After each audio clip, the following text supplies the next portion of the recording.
क्या आपको पता है एक ऐसे मार्केट के बारे में जो डिसाइड करता है कि आपका होम लोन सस्ता होने वाला है या महंगा, आपको एफडी में कितना इंटरेस्ट मिलने वाला है और स्टॉक मार्केट ऊपर जाएगा या फिर गिरेगा। और सबसे शॉकिंग पार्ट ये है कि 90% से ज्यादा लोगों को ये मार्केट का नाम तक नहीं पता है। ये है बॉन्ड्स मार्केट। अगर आप बॉन्ड्स को नहीं समझते, उसका मतलब कि आपको इकोनॉमी और मनी कैसे काम करता है वो नहीं पता है। जब मैं भी 22 साल का था और आईआईएम के एडमिशन के इंटरव्यू के लिए गया था, तब मुझे भी मनी और इन्फ्लेशन के क्वेश्चंस पूछे गए थे। तब मुझे समझ में आया कि फाइनेंस समझना कितना इंपॉर्टेंट है। और आज का जो टॉपिक है बॉन्ड्स, ये ग्लोबल फाइनेंशियल सिस्टम का बहुत ही इंपॉर्टेंट हिस्सा है। इस वीडियो में हम समझेंगे कि बॉन्ड्स होता क्या है, गवर्नमेंट बॉन्ड्स को कैसे यूज करते हैं, और उसके साथ साथ उसके कुछ टर्म्स है उसको भी हम सिंप्लीफाइड तरीके से समझने का ट्राई करेंगे। और ये भी देखेंगे कि बॉन्ड्स पूरी इकोनॉमी को कैसे ड्राइव करता है और वो आपकी लाइफ को भी कैसे इम्पैक्ट करते हैं। माय नेम इज जेनिल और ये चैनल पे मैं शेयर करता हूँ मेरे खुद के फाइनेंशियल लर्निंग्स आपके साथ एकदम सिंपल लैंग्वेज में। तो ये वीडियो को एंड तक देखना, तब आपको समझ में आएगा कि क्यों स्मार्ट इन्वेस्टर्स बॉन्ड मार्केट को ज्यादा फॉलो करते हैं और न्यूज मार्केट को नहीं। अभी सबसे पहले बेसिक से स्टार्ट करते हैं। ये समझते हैं कि बॉन्ड एक्चुअल में होता क्या है। इमेजिन कीजिए कि आप एक बिजनेस करना चाहते हो, आपके पास आइडिया एकदम सॉलिड है, आपके पास एग्जीक्यूशन कैसे करना है वो भी पता है, सिर्फ एक ही दिक्कत है, आपके पास पैसा नहीं है। तो इस केस में आप क्या करोगे? किसी के पास पैसा है, उसके पास जाके आप उधार लोगे और आप प्रॉमिस करते हो कि आप कुछ टाइम के बाद वो पैसा आप उनको वापस करोगे और उसके साथ साथ उसके ऊपर कुछ एक्स्ट्रा भी दोगे। वो एक्स्ट्रा को बोलते हैं इंटरेस्ट। बेसिकली अगर आज आप 100 रुपीज किसी से बोरो करते हो तो आपको एक अपॉर्चुनिटी मिलती है कि आप उससे अपना बिजनेस स्टार्ट कर सकते हो। तो उसके ऊपर जो भी इंटरेस्ट आपको देना पड़ता है उसको बोलते हैं अपॉर्चुनिटी कॉस्ट, मतलब कि जो इंटरेस्ट पोर्शन है वो। अभी जैसे ही कोई इंडिविजुअल या तो फिर कंपनी पैसा बोरो करती है, ऐसे ही गवर्नमेंट्स को भी पैसा बोरो करने की जरूरत पड़ती है। जब कोई गवर्नमेंट को पैसा बोरो करना होता है तो ये काम वो बॉन्ड से करती है। इस केस में गवर्नमेंट बॉन्ड के इशूअर बनती और जो लोग इसमें पैसा इन्वेस्ट करते हैं वो बेसिकली इन्वेस्टर कहलाते हैं। इंडियन गवर्नमेंट काफी सारी चीजों पे खर्चा करती रहती है, जैसे कि defence, road, health care, education या तो फिर रूरल डेवलपमेंट, ऐसी और भी बहुत सारी कुछ चीजें होती है। हमें लगता है कि ये इंडियन गवर्नमेंट बहुत अल्ट्रुइस्टिक, मतलब कि दानवीर बन रही है, लेकिन एक्चुअल में ऐसा नहीं होता है। ये बहुत ही स्ट्रेटेजिक मूव है। गवर्नमेंट बेसिकली ये सारी चीजें पे जब पैसा खर्च करती है तो उससे प्रोडक्टिविटी बढ़ती है। जब प्रोडक्टिविटी बढ़ती है तो गवर्नमेंट का टैक्स रेवेन्यू भी इंक्रीज होता है। गवर्नमेंट की सबसे बड़ी रेवेन्यू मतलब कि इनकम होता है टैक्सेस।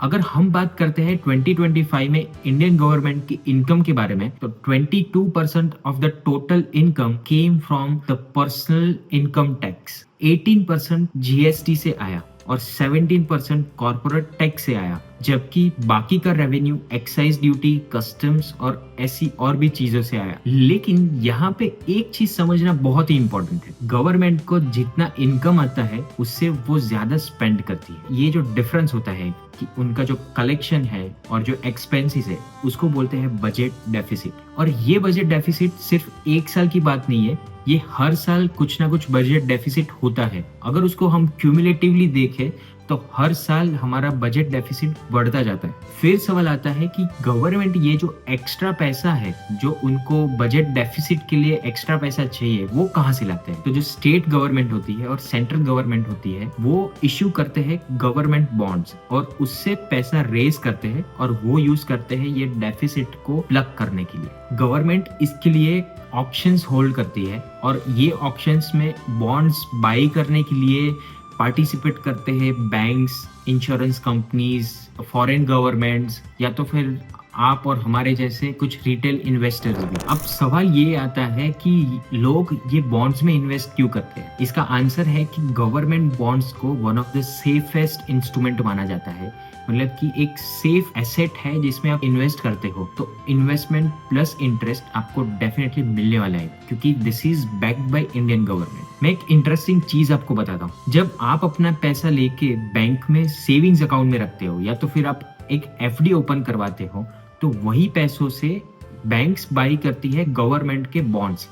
जैसे अगर आपको एफडी के ऊपर 7% इंटरेस्ट मिल रहा है तो बॉन्ड्स के ऊपर बैंक्स को 9% इंटरेस्ट मिल रहा है।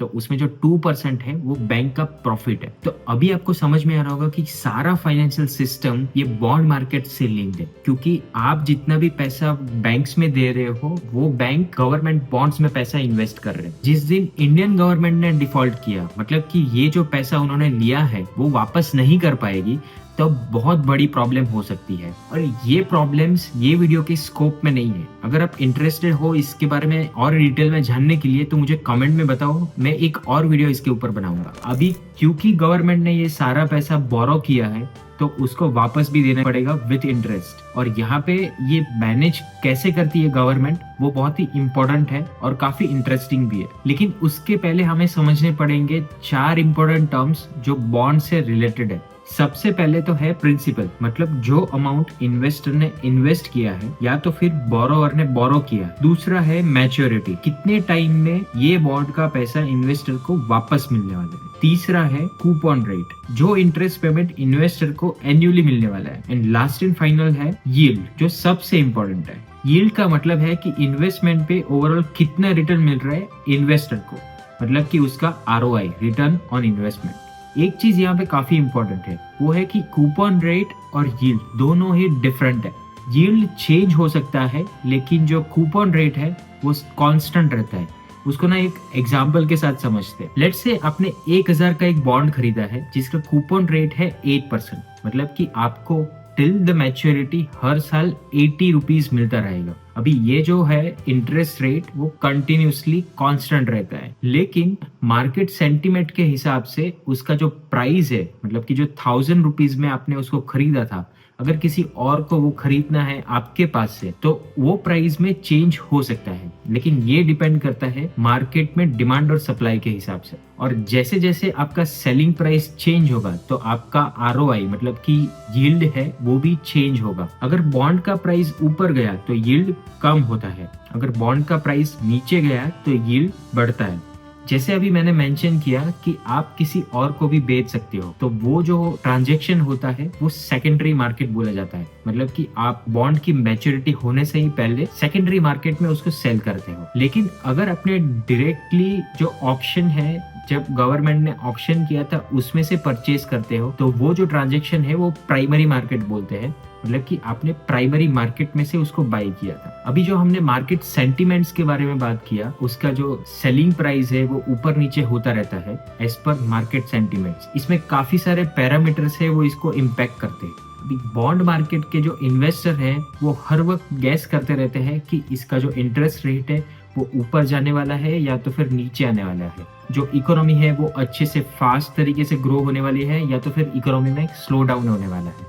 और ये सारी चीजें इम्पैक्ट करती है बॉन्ड मार्केट की रीसेलिंग प्राइस को। जैसे जैसे मार्केट रेट ऊपर जाएगा तो ऐसे ही गवर्नमेंट के प्रॉब्लम्स बहुत ज्यादा बढ़ जाएंगे, क्योंकि गवर्नमेंट के लिए कॉस्ट ऑफ बोरोइंग, मतलब कि जो पैसा वो मार्केट में से उठा रहे हैं उसका खर्चा और ज्यादा बढ़ जाएगा। और हमने ये पहले भी डिस्कस किया है कि हर साल कुछ ना कुछ बजट डेफिसिट रहता है और वो हर साल बढ़ता जाता है। मतलब कि जो पुराना डेट गवर्नमेंट ने ऑलरेडी लेके रखा है उसका इंटरेस्ट भी भरना है और जो मेन अमाउंट है वो भी भरनी है। लेकिन जैसे ही इंटरेस्ट रेट बढ़ेगा तो वो जो पेमेंट करने हैं उसका वैल्यू भी बढ़ जाएगा और इससे एक विशेष साइकिल चालू हो जाता है। सिचुएशन काफी कॉम्प्लिकेटेड लगती है, लेकिन फिर हेरा फेरी में जो हम देखते हैं उससे काफी सिमिलर है। हमने एक जगह से पैसा लिया और उसको कहीं पे इन्वेस्ट कर दिया, लेकिन जो फर्स्ट पैसा हमें फिर से वापस पे करना है उसको पे करने के लिए हम लोग दूसरी और लोन लेंगे और उसको पे कर देंगे। लेकिन बेसिकली जो दूसरी लोन है उसको भी तो कभी हमें पे करना ही पड़ेगा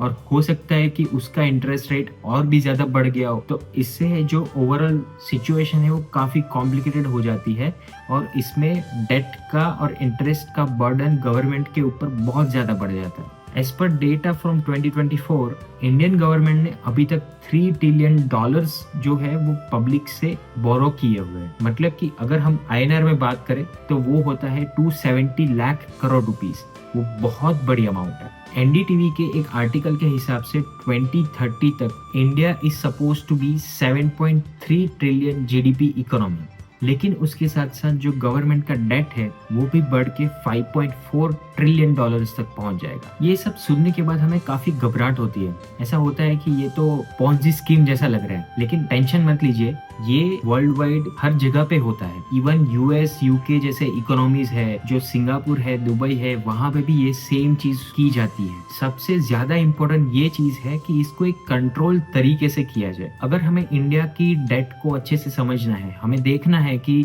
इंडिया ने जो भी बोरोइंग्स किया है वो हेल्दी है या नहीं, तो उसके लिए एक रेशियो है, वो बहुत इंपॉर्टेंट है। उसका नाम है डेट टू जीडीपी रेशियो। वो बेसिकली हमें बताता है कि हमने जो बोरोइंग्स किया है और जो हम प्रोड्यूस कर रहे हैं एज ए कंट्री, वो हेल्दी तरीके से कर रहे हैं कि नहीं कर रहे। अभी आप स्क्रीन पे देख सकते हो ये इंफोग्राफिक में, और उसमें समझ सकते हो कि यूएस यूके जैसी कंट्रीज में डेट टू जीडीपी रेशियो 100% से भी ज्यादा है। मतलब कि कंट्री का इनकम से भी कंट्री का नेशनल डेट है वो ज्यादा है, जबकि इंडिया में वो 80% पे है। मतलब कि वो इतना अच्छा भी नहीं है, लेकिन कंपैरेटिवली काफी हेल्दी है। तो इसलिए जैसे मैंने आपको बोला, इसको हम कितना कंट्रोल वे में करते हैं वो बहुत ही इंपॉर्टेंट है। मतलब गवर्नमेंट जो भी बोरोइंग्स करती है, it is very much important to grow our economy, और इसको बहुत सारे फैक्टर्स इन्फ्लुएंस करते हैं। हमारा जो इकोनॉमी है वो कितना फास्ट ग्रो कर रहा है, हम जो एलोकेशन कर रहे हैं वो सही सेक्टर्स में कर रहे हैं कि नहीं कर रहे हैं, और उसके साथ साथ हमारे कंट्री का इन्फ्लेशन कितना परसेंटेज है, हमारी जो पॉपुलेशन है उसकी एज कितनी है। तो ये सारे फैक्टर्स इसको बहुत ज्यादा इम्पैक्ट करते हैं। अभी सिर्फ एक क्वेश्चन का आंसर करना बाकी रह गया है, वो है कि ये जो बॉन्ड मार्केट है वो स्टॉक मार्केट को कैसे इम्पैक्ट करता है।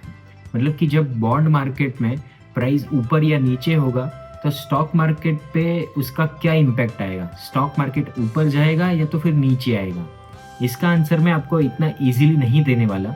आप इसके बारे में थोड़ा सोचिए और मुझे कमेंट करके बताइए कि आप क्या सोचते हो।